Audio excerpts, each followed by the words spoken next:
It was 50 years ago, in 1963, that thousands of church members traveled to Jekyll Island, Georgia, for the very first Feast of Tabernacles to be observed on this tranquil, historic island. After a long drive down the causeway and over the narrow bridge to the island, they were greeted by what was perhaps the largest tent anyone had ever seen, pitched by the ocean's shore. That tent was where God's church assembled daily during the Feast of Tabernacles to worship and praise Him. Anyone who kept the Feast at Jekyll Island during those years has fond memories that will never fade. Jekyll Island, in 1886, was purchased to become an exclusive winter retreat for America's most elite families, known as the Jekyll Island Club. This exclusive club consisted of a collection of so-called cottages, which have now become National Historic Landmark. For more than half a century, the nation's leading families, including legendary Rockefellers, Morgans, Pulitzers, came to Jekyll Island to secure an escape. The Jekyll Island Club was called the richest, most inaccessible club in the world, and was the most exclusive resort in the nation. It is said its membership represented 1/6 of the world's wealth. God's people have been blessed with the opportunity to enjoy this wonderful environment for so many years. According to His commands, speak to the children of Israel, saying, "The 15th day of this 7th month shall be the Feast of Tabernacles for 7 days to the Lord. You shall keep it as a feast to the Lord for 7 days in the year. It shall be a statute forever in your generations. You shall celebrate it in the 7th month. 7 days you shall keep a sacred feast to the Lord your God in a place which the Lord chooses, because the Lord your God will bless you in all your produce, in all the work of your hands, so that you shall surely rejoice." Let us now take a commemorative look back at the 50 years that God's church has celebrated the Feast of Tabernacles on Jekyll Island.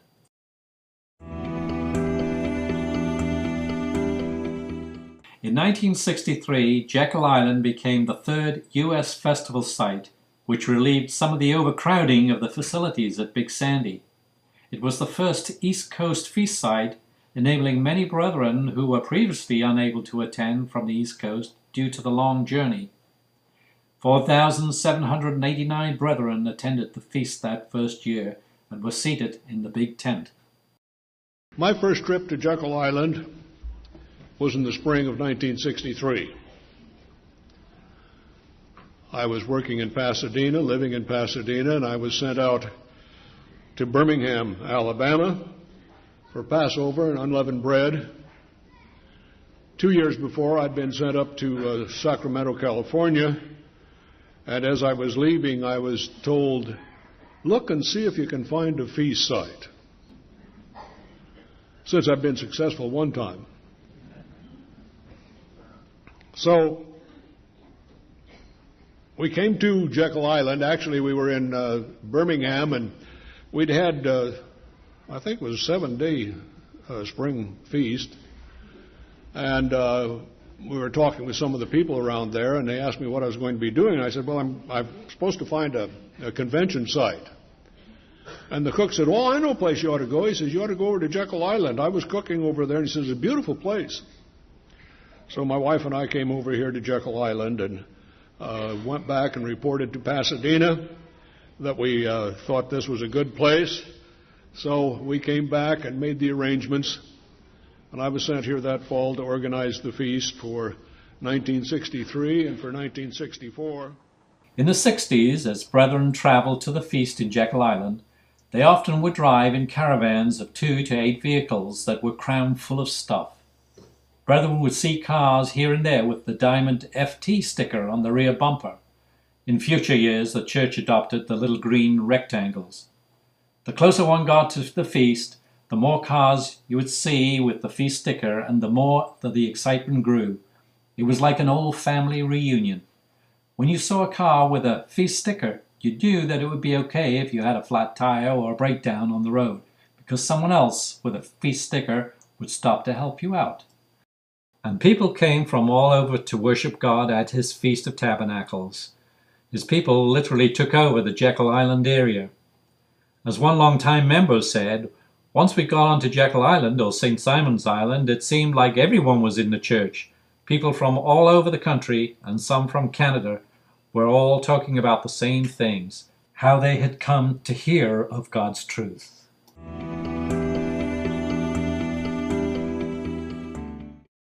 As streams of people began pouring into the area, a problem arose.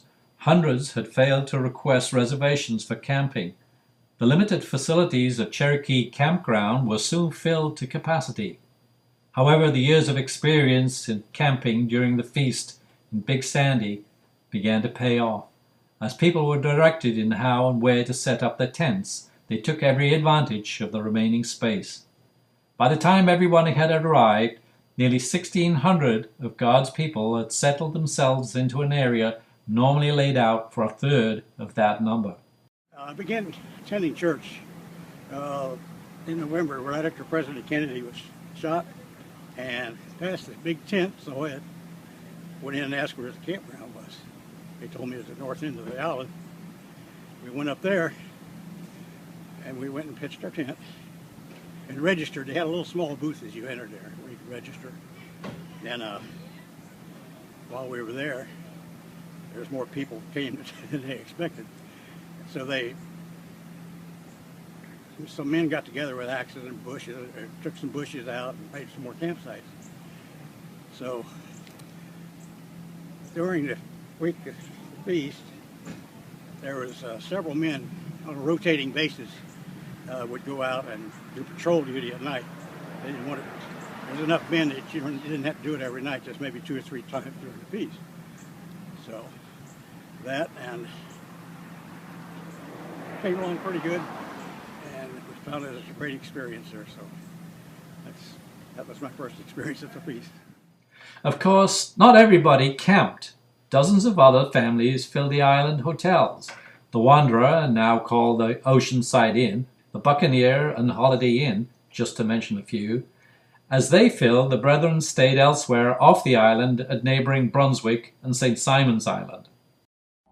Jekyll Island began as a feast site back in 1963. This was the first feast that my wife Norma and I observed together as a married couple. We had gotten married after graduating from Ambassador College. And during the feast, a lot of individuals had been counseled for baptism. Back at that time, they did not have many of the members did not have a local church to attend. And so therefore they came to the feast to counsel. I baptized one afternoon 44 people after services. And they wanted them baptized in the ocean, so we had to walk out in the ocean. The tide was going out, so we had to continue going out further. We got several hundred yards out into the ocean. One of the reasons I remember that is because it was so cold out there.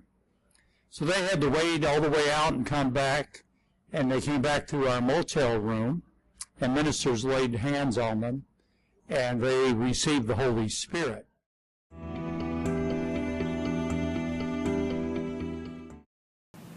Hi, I'm Wayne Stevens, and I remember Jekyll Island back in what we call the old days. 1967, 68, 70, and 71. At least I know I was there those years, and I do remember very, very vividly the storms we would have. The water would come pouring down the tent poles, and they would always make announcements from the stage, "Don't look up, don't look up." And when we did look up, because when you're told not to look up, everybody looks up, the light bulbs would be bursting. They didn't want the glass to fall in your eyes. I remember one time we had to put our feet up on the rungs of the chairs because the water was flowing across the tent floor, which was formerly a parking lot. So it was asphalt floor. So I do remember the storms doing that. I also remember the long, long lines for lunch across the street at the restaurants, either there or in Brunswick. No one could forget the large tent that we met in twice a day to hear the feast sermons. Brethren couldn't get enough, even though it was over 90 degrees under that tent and the humidity was over 90%, and we had to use portable toilets that were hotter than the tent. brethren were so excited to be there. The weather has often been a factor and a topic of conversation about the feast in Jekyll Island. The fall is part of the hurricane season in the Atlantic area, and Jekyll has had its fair share of hurricanes and strong winds over the years. Some of those have woven their way into Feast Tabernacles lore. In 1963, even before the feast began, Jekyll Island was threatened with heavy winds. These winds would have greatly hindered the erection of the huge 250-foot tent. However, the night before the tent arrived, the winds died to a refreshing and cooling breeze. The next day, within a matter of 8 hours, the tent was up and in shape for services. The next year, in 1964, the Hurricane Dora hit. God's protection was very evident as his people gathered to worship him and keep his feasts.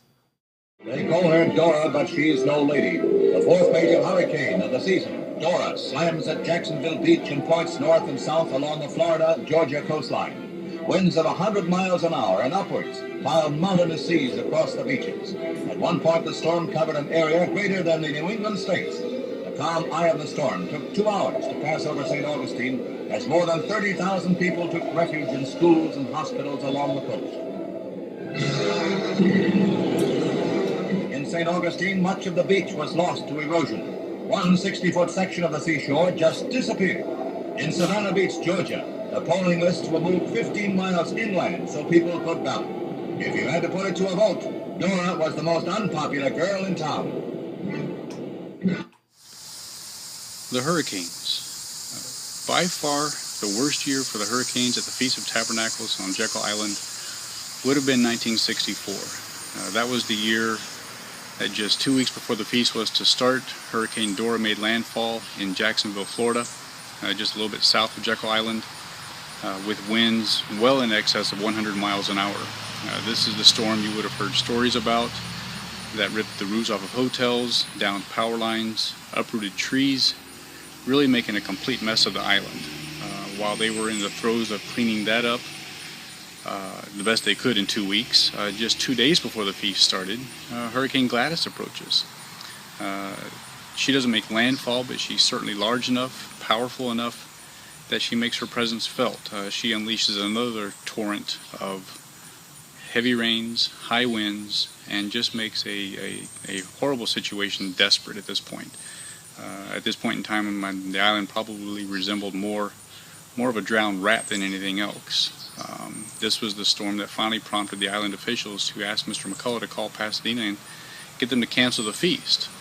He called them, apprised them of the situation, but they said, look, it's only 2 days out. People are already on their way. It's too late. You're just going to have to make the best of it. And to his credit and to the credit of everyone who went that year, they did. Everybody got there and sort of pitched in and helped, did the best they could. Really, there wasn't any complaint that you know of. People just did what they could to make the best of the situation. It was an interesting year. Certainly when everybody got to the feast that year, the island was a pretty good mess. The main highlight of every feast is the spiritual food we receive. Brethren listened as Mr. Armstrong asked the expected question. Why are we here? Well, let me say once again, as I've said so many times through the years, we are here to look forward into and to, as it were, enjoy a part of the wonderful world tomorrow, of the time when there will be world peace, when all of this present time of trouble, of hardship, of frustration, of pain and sorrow and suffering will be over. A time when there will be universal salvation, and there certainly is not now. The following morning, Mr. Armstrong impressed on the brethren that they came for a purpose. That purpose, of course, included keeping a festival that God had ordained and to receive instructions from God's trained ministers. They included that year many familiar names you will remember. Concluded the feast on Thursday afternoon with a sermon outlining the true meaning of the last great day. By the end of the feast, nearly 4,800 had registered, far exceeding the top figure of 4,000 that were anticipated. Between the daily services, brethren spent many hours making lifelong friends, learning how others came into the knowledge of God's truth. Families swam in the ocean, enjoyed the facilities of the huge H.W.A pool, and found themselves in the long lines in the cafeteria across the street from the tent.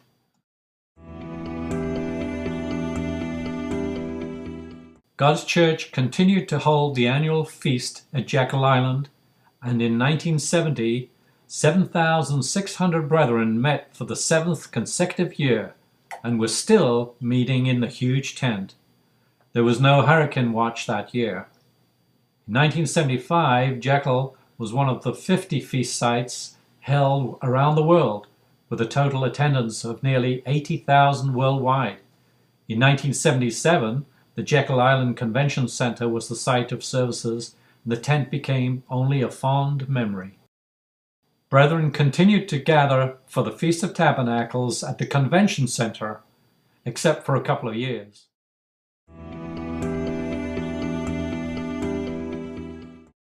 In 2011, while the new convention center was being built, the church once again met in a tent, a greatly modernized version from the original. Hi, my name is Barbara Brommuller from Orlando, Florida, and I wanted to let everybody know that I was at the Feast Tabernacles in Jekyll Island in 1969. We were in a giant tent that had to be brought in by 18-wheelers. And then also in 2011, when we were in a tent that you didn't even know it was a tent. Glass doors, air conditioned, carpet on the floors, and everything. So it was a big switch. But I wish you all a happy feast and happy 50th anniversary.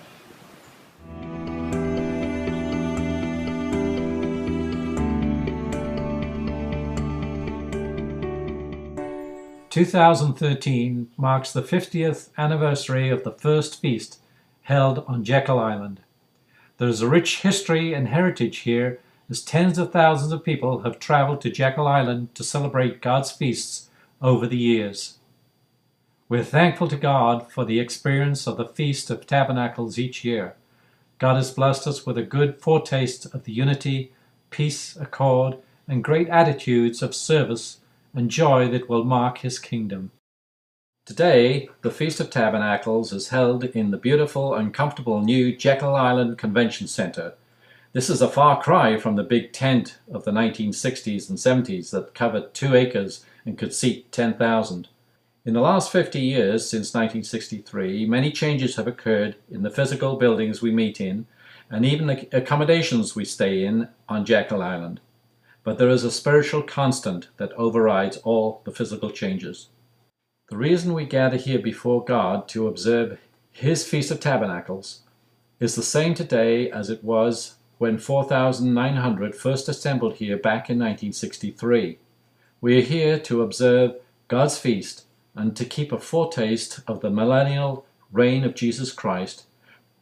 When He returns, He will establish a government that will bring lasting peace, joy, and love to this earth. For 50 years, God's people have let their light shine on Jekyll Island. Let your light shine. Enjoy each other's company and fellowship in the presence of God in one of the places where He has placed His name, right here on Jekyll Island. As the feast closes each year back in 1960s and 70s, we sang a song, God be with you till we meet again. May God be with all of us as we keep this feast.